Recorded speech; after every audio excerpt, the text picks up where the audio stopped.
नमस्कार दोस्तों, स्वागत है आप सभी का एक बार फिर से आपके अपने YouTube channel Hindi with R K ma'am पर। प्यारे दोस्तों, आज से हम बिहार स्पेशल शिक्षक भर्ती 2025 के जीएस सीरीज के अंतर्गत आपके लिए भारत का प्राचीन इतिहास शुरू करने जा रहे हैं, जिसमें आज हम पढ़ेंगे सिंधु घाटी सभ्यता, जो आपकी आने वाली परीक्षा के लिए एक बहुत महत्वपूर्ण टॉपिक है, जिससे प्रश्न 1 या 2 जरूर पूछे जाते हैं। यदि आप देखेंगे तो बिहार में जो शिक्षक भर्ती हुई है टीआरई 1, टीआरई 2, टीआरई 3, वहां यदि आप ध्यान से देखेंगे तो इस टॉपिक से आपको प्रश्न जरूर मिलेंगे।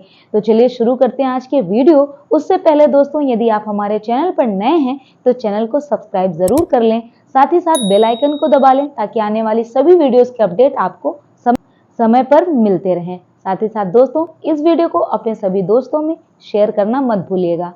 चलिए शुरू करते हैं आज की यह वीडियो। तो प्यारे दोस्तों, सिंधु घाटी सभ्यता, इंडस वैली सिविलाइजेशन का जो समय काल है वो बहुत महत्वपूर्ण है। 2500 ईसा पूर्व से लेकर 1750 ईसा पूर्व तक। 2500 ईसा पूर्व से लेकर 1750 ईसा पूर्व सिंधु घाटी सभ्यता का समय काल रहा है। ठीक है, तो 1826 में चार्ल्स मैसन ने सबसे पहले इस क्षेत्र में प्राचीन अवशेषों की जानकारी दी थी। जो सिंधु नदी के आसपास का क्षेत्र है, वहां पर कुछ ऐसे प्राचीन अवशेष मिले, पुराने अवशेष खुदाई में मिले, जिसकी जानकारी चार्ल्स मैसन ने सबसे पहले दिया था। उसके बाद सन 1921 में दयाराम साहनी ने हड़प्पा की खुदाई की। यदि आपसे प्रश्न पूछा जाए कि हड़प्पा की खोज कब हुई, तो दोस्तों याद रखिएगा, मोस्ट इंपोर्टेंट है, सन 1921 में दयाराम साहनी ने हड़प्पा की खोज की, लेकिन किसके निर्देशन में की, यह भी बहुत इंपॉर्टेंट है। सर जॉन मार्शल, जो एएसआई यानी भारतीय पुरातत्व विभाग के महानिदेशक के पद पर थे, उनके निर्देशन में दयाराम साहनी ने 1921 में खुदाई की। किसकी? हड़प्पा की। इसीलिए इस सिविलाइजेशन को हड़प्पन सिविलाइजेशन भी कहा जाता है। यह हड़प्पा कहां पर स्थित है दोस्तों? यह पंजाब में स्थित है। पंजाब का वह भाग जो अब पाकिस्तान में है। पहले तो यह आजादी के पहले हमारे हिंदुस्तान का ही भाग था, लेकिन आजादी के बाद अब यह क्या हो गया है? पाकिस्तान का भाग हो चुका है। तो पंजाब का वह भाग जो पाकिस्तान में है, वहीं पर एक स्थल है हड़प्पा, जिसकी खोज 1921 में दयाराम साहनी ने की। ठीक है दोस्तों, उसके बाद 1922 में राखलदास बनर्जी ने मोहनजोदड़ो की खुदाई की, जो कहां है? यह भी पाकिस्तान के सिंध जिले में है। ठीक है, तो 1922 में राखलदास बनर्जी आए, जिन्होंने मोहनजोदड़ो की खुदाई की। ठीक है, तो मोहनजोदड़ो के ऊपर एक बहुत अच्छी फिल्म भी आई है ऋतिक रोशन जी का, मोहनजोदारो। एक बार आप देखिएगा तो काफी कुछ चीजें आप वहां से सीख सकते हो। ठीक है, तो इस प्रकार दोस्तों, मोहनजोदड़ो की खोज किसने की? राखलदास बनर्जी ने। कब किया था? 1922 में। यह भी बहुत इंपॉर्टेंट है। ठीक है, 1921 में दयाराम साहनी, राखलदास बनर्जी ने कब किया? 1922। इन्होंने किसकी खोज की? मोहनजोदड़ो की। तो डायरेक्ट प्रश्न यहां से भी पूछा जा सकता है कि मोहनजोदड़ो की खोज किसने की या कब की गई। ठीक है, चूंकि हड़प्पा की खोज सबसे पहली हुई थी, मैंने पहले भी बताया था, इसीलिए इसे क्या कहा गया? हड़प्पा सभ्यता भी कहा गया। ठीक है, अब इसका समय काल मैंने आपको बता दिया है, जो 2500 से 1750 ईसा पूर्व है। ठीक है, यह क्या था दोस्तों? इस सभ्यता की जो सबसे महत्वपूर्ण विशेषता थी वह थी यह कि यह नगरीय सभ्यता थी। जैसे आज के हमारे शहर हैं, तो यह एक शहरी सभ्यता थी, नगरीय सभ्यता। नगरीय सभ्यता क्या होती है? पक्के मकान, ईंटों के बने घर, है ना, सड़कें पक्की। तो ये सब क्या होता है? ये नगर के क्या होते हैं? पहचान है। जैसे कि आज के हम अपने शहर में रह रहे हैं, टाइल्स मार्बल के बने हमारे घर हैं। योजनाबद्ध नगर, नालियां और ईंटों के घर, किला और बाजार आदि इसकी प्रमुख विशेषताएं थी। यानी आज से 2500 ईसा पूर्व से पहले जो ये दोस्तों क्या था, यहाँ पर योजनाबद्ध नगर बनाए गए थे, नालियां थी, ईंटों के घर थे और बाजार भी थे, और ये सब बहुत सिस्टमेटिक थे। तो कितना इंपॉर्टेंट है, आप ये देखिए। आज हम इतना विकसित हो रहे हैं, लेकिन आज से पहले भी हमारे पूर्वज इन सब चीजों को लेकर बहुत चौकन्ने रह रहे थे। तो यह बहुत ही महत्वपूर्ण है। सबसे महत्वपूर्ण फैक्ट आपका यह है कि 1921 में दयाराम साहनी ने हड़प्पा की खोज की। 1922 में राखलदास बनर्जी ने मोहनजोदड़ो की खुदाई की। ठीक है, आइए देखते हैं नेक्स्ट स्लाइड की ओर। अब सिंधु घाटी सभ्यता के प्रमुख स्थल, इससे प्रश्न बनते हैं दोस्तों, बहुत ज्यादा इंपॉर्टेंट है। तो हड़प्पा, हड़प्पा की खोज अभी हमने पहले ही बताया, दयाराम साहनी ने 1921 में की थी। इंपॉर्टेंट है। ये कहाँ है आपका? वर्तमान में पंजाब, पाकिस्तान में। ठीक है। यहाँ से क्या प्राप्त हुआ? गेहूं और जौ के दाने, यानी इससे यह पता चलता है कि वो कृषि करते थे। गेहूं और जौ की क्या करते थे? खेती करते थे, है ना। तो यहाँ से क्या प्राप्त हुआ? गेहूं और जौ के दाने। ठीक है। स्त्री की मूर्ति या मदर गोडेस इसे बोला जाता है। तो एक मूर्ति प्राप्त हुई, इससे यह पता चलता है कि ये लोग मातृशक्ति की क्या करते थे? पूजा करते थे, है ना। और एक बहुत ही इंपॉर्टेंट अवशेष प्राप्त हुआ, स्वास्तिक। ये जो स्वास्तिक शुभ लाभ का एक संकेत होता है हिंदू धर्म में, तो इसकी खोज भी करी गई। कहां से? हड़प्पा से। तो स्वास्तिक चिन्ह कहां से प्राप्त हुआ दोस्तों? तो याद रखिएगा, हड़प्पा से। ठीक है। अब दूसरा क्या है दोस्तों? मोहनजोदड़ो।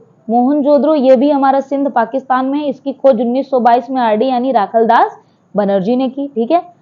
ये आप यहाँ पर देख सकते हैं, ये एक विशाल स्नानागार है, यानी बात है जो मोहनजोदड़ो से क्या हुआ? प्राप्त हुआ। ठीक है।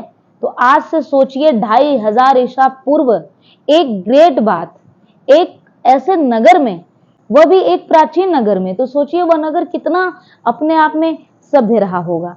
तो यहां से क्या प्राप्त हुआ दोस्तों? विशाल स्नानागार। कई बार प्रश्न पूछा जाता है कि ग्रेट बात कहां से प्राप्त हुआ? तो मोहनजोदड़ो से, जिसकी खोज किसने की थी? आरडी बनर्जी ने। ठीक है। और एक बहुत इंपॉर्टेंट अवशेष यहां से मिला, नृत्य करती हुई युवती की कांस्य मूर्ति। आपने देखा होगा एनसीईआरटी में। जल्दी हम एनसीईआरटी की क्लासेस भी शुरू करेंगे।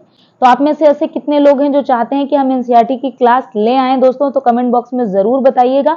हम पूरा डिटेल एनसीईआरटी करा देंगे, ताकि आपको पता चल जाए कि जो प्रश्न टीआरई 1, 2, 3 में बने थे वो कैसे बने थे एनसीईआरटी से। तो जो चाहता है कमेंट बॉक्स में जरूर बताइएगा, ताकि हम एनसीईआरटी सीरीज आपके लिए शुरू करें। ठीक है। तो दूसरा इंपॉर्टेंट क्या था? कांस्य मूर्ति मिली थी, पशुपतिनाथ की मूर्ति मिली थी, और मिट्टी का तराजू। तो यहाँ से बहुत इंपॉर्टेंट है आपका ग्रेट बात, नृत्य करती हुई कांसे की मूर्ति एक युवती की, पशुपतिनाथ की मूर्ति, जो माना जाता है कि ये लोग, ये शिव जी के अवतार हैं, जो कि माना जाता है पशुपतिनाथ की मूर्ति सिंधु घाटी सभ्यता के लोग शिव जी के रूप में उनकी क्या करते थे? पूजा करते थे। ठीक है। तो पशुपतिनाथ को शिव का अवतार माना गया है। शिव का क्या माना गया है? अवतार माना गया है। ठीक है। तो आइए देखते हैं नेक्स्ट स्लाइड की ओर। दोस्तों अब हमारा एक महत्वपूर्ण स्थान क्या है? कालीबंगा। तो वर्तमान में कालीबंगा आपके हिंदुस्तान यानी आपके भारत देश में ही राजस्थान में है। इसकी खोज 1951 में एक घोष ने किया था। यहाँ से जो महत्वपूर्ण अवशेष प्राप्त हुए, साक्ष्य प्राप्त हुए, वे क्या थे? जुते हुए खेत।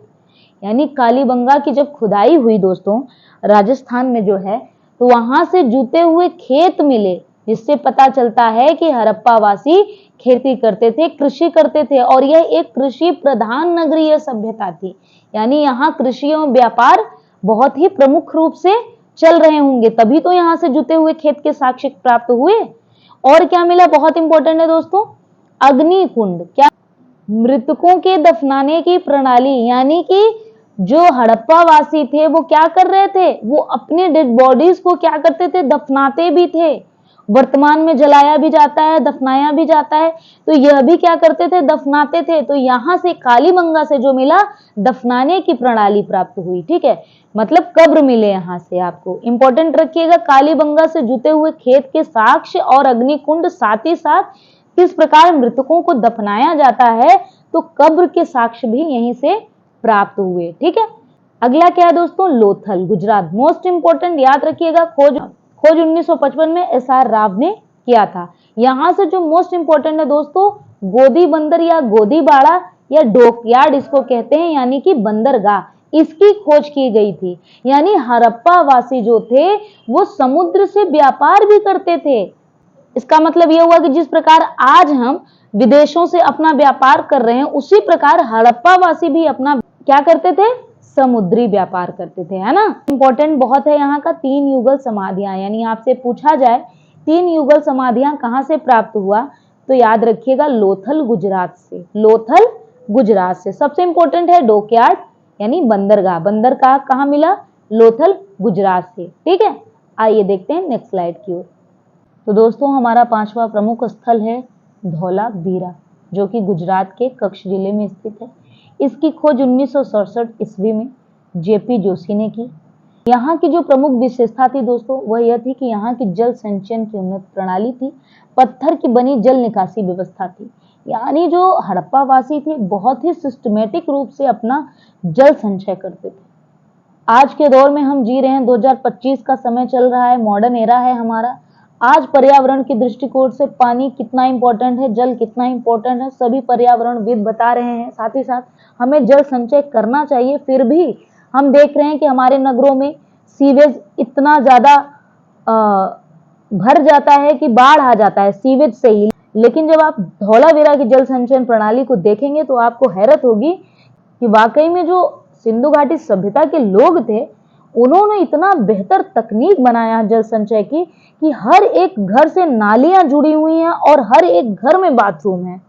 नहाने का बाथरूम बिल्कुल हर घर में आपको मिलेगा। सोचिए कितना इंपॉर्टेंट था यह। तो इस प्रकार दोस्तों सिंधु घाटी सभ्यता जो है वो बहुत ही विशेष सभ्यता थी। अगला महत्वपूर्ण स्थल है राखीगढ़ी, जो हरियाणा में है। इसकी खोज 1997 में किया गया। यहाँ से दोस्तों जो प्राप्त हुआ वह मिला मानव कंकाल। याद रखिएगा, बहुत ही महत्वपूर्ण है। साथ ही साथ खेती के उपकरण, चूड़ियां, माला व आभूषण। इससे यह प्राप्त होता है कि हड़प्पा सभ्यता चूड़ियों से परिचित थे, माला एवं आभूषण जेवरात से परिचित थे, और यहाँ से प्राप्त खेती के उपकरण, खेतों के साक्ष्य। इससे यह पता चलता है कि हड़प्पा वासी जो थे वो क्या थे, कृषक भी थे, खेती भी करते। वो क्या थे, कृषक थे, यानी वे खेती भी करते थे, है ना। नेक्स्ट इंपॉर्टेंट स्थल है दोस्तों चन्हुदड़ो, जो सिंध पाकिस्तान में है। इसकी खोज 1934 में की गई। यह एकमात्र ऐसा पूरा स्थल है जहां पर वक्राकार ईंटें मिली। आप आमतौर पर देखते हैं ईंटें ऐसी हैं, लेकिन यहां पर जब आप देखेंगे तो वक्राकार यानी इस प्रकार ईंटें मिली। कैसे मिली, वक्राकार ईंटें मिली, ठीक है। इससे पता चलता है कि हड़प्पा वासी आर्किटेक्चर का भी ज्ञान रखते हैं, है ना। लेकिन साथ ही साथ एक और इम्पोर्टेंट फैक्ट है, यहाँ पर किसी दुर्ग का अस्तित्व नहीं था। यहाँ पर किसी दुर्ग का अस्तित्व नहीं था, ठीक है। इम्पोर्टेंट स्थल है हमारा बनावली, हरियाणा में, जिसकी खोज 1973 में हुआ था। मिट्टी से बना हल, यहाँ से क्या प्राप्त हुआ दोस्तों, मिट्टी से बना हल, बहुत इंपॉर्टेंट है। मिट्टी के लाल रंग के चित्रित बर्तन यानी मिट्टी के बर्तन, यानी हड़प्पावासी कुम्हार भी थे, है ना। और पशुपालन के साक्ष्य, बहुत इंपॉर्टेंट है, यानी हड़प्पावासी कृषक तो थे ही, साथ ही साथ वे क्या थे, पशुपालक भी थे, है ना। आइए देखते हैं नेक्स्ट स्लाइड की ओर। तो दोस्तों इस प्रकार हमने जो अभी तक स्थल पढ़े वे सभी आपकी परीक्षा के लिए बहुत इंपॉर्टेंट है। आगे के जो 4-5 हैं वो बहुत ही ज्यादा महत्वपूर्ण हैं, उन्हें जरूर याद रखिएगा। आइए जान लेते हैं सिंधु घाटी सभ्यता की कुछ विशेषताएं। दोस्तों सबसे पहले इसकी क्या प्रमुख विशेषता है जिसके लिए ये जाना जाता है, वह है कि हड़प्पा या सिंधु घाटी सभ्यता एक नगरीय सभ्यता थी। यहाँ का जो नगर योजना है बहुत ही विशेष है। यहाँ पे सड़कों का जाल ग्रिड प्रणाली में है, यानी जिसका मतलब यह है कि प्रत्येक सड़कें एक दूसरे को 90 डिग्री पे काटती हैं। ग्रिड ऐसे ही तो बनता है ना, तो प्रत्येक सड़कें एक दूसरे को 90 डिग्री पे काट देती हैं, यानी एक ग्रिड प्रणाली में बनी यहाँ की सड़कें हैं।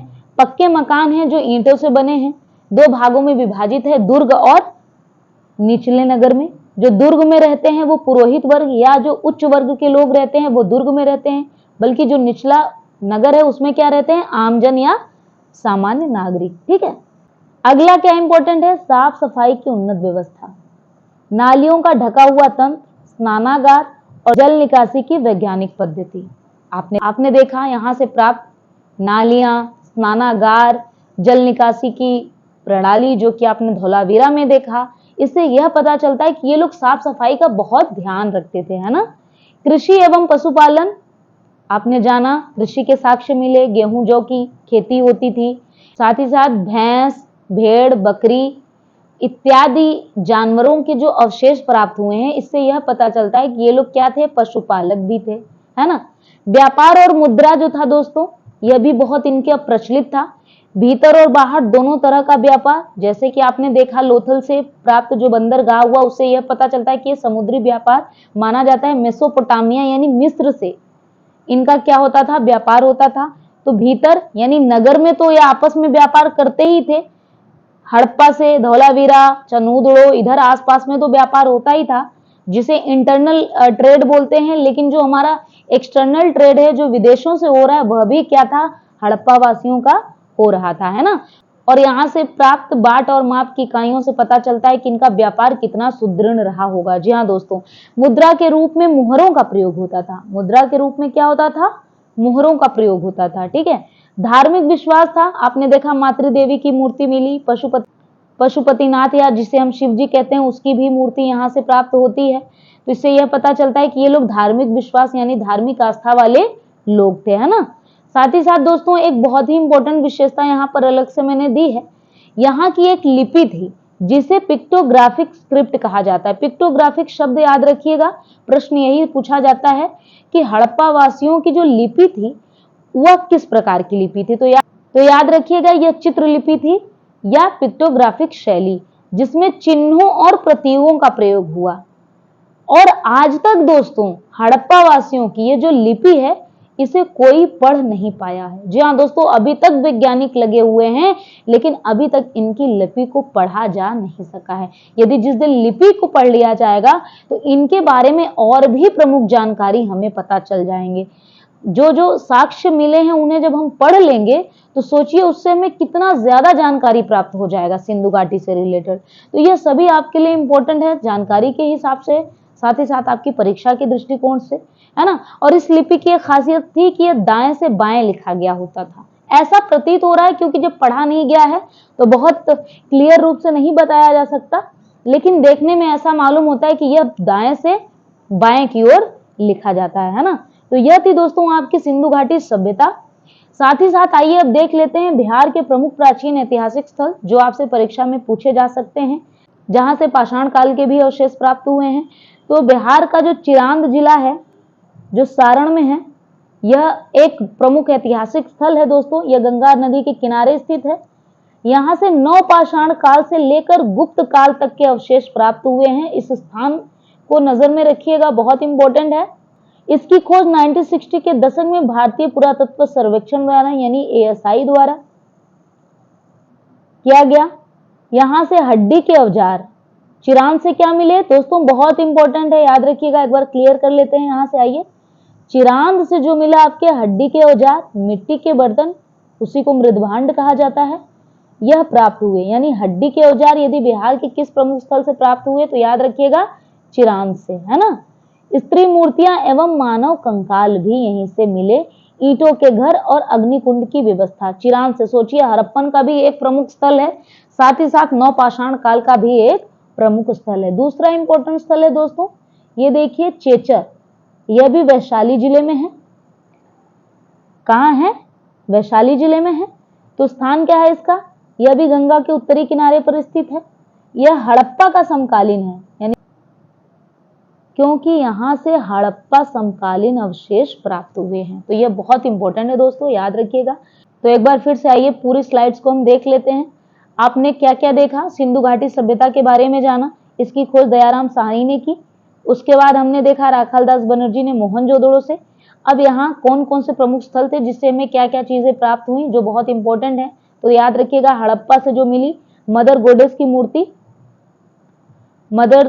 की मूर्ति, मोहनजोदड़ो से विशाल स्नानागार और कांसे की मूर्ति, नृत्य करती हुई युवती का पशुपतिनाथ की मूर्ति और मिट्टी का तराजू। नेक्स्ट स्लाइड में हमने देखा कालीबंगा राजस्थान से जुते हुए खेत के साक्ष्य, लोथल से गोदीवाड़ा, जो इंपॉर्टेंट है, हम उसको एक बार रिवीजन करते हुए जा रहे हैं। बाकी आप वीडियो को पूरा अच्छी तरीके से देख लीजिएगा, नोट्स बना लीजिएगा, आपकी परीक्षा के लिए बहुत महत्वपूर्ण है।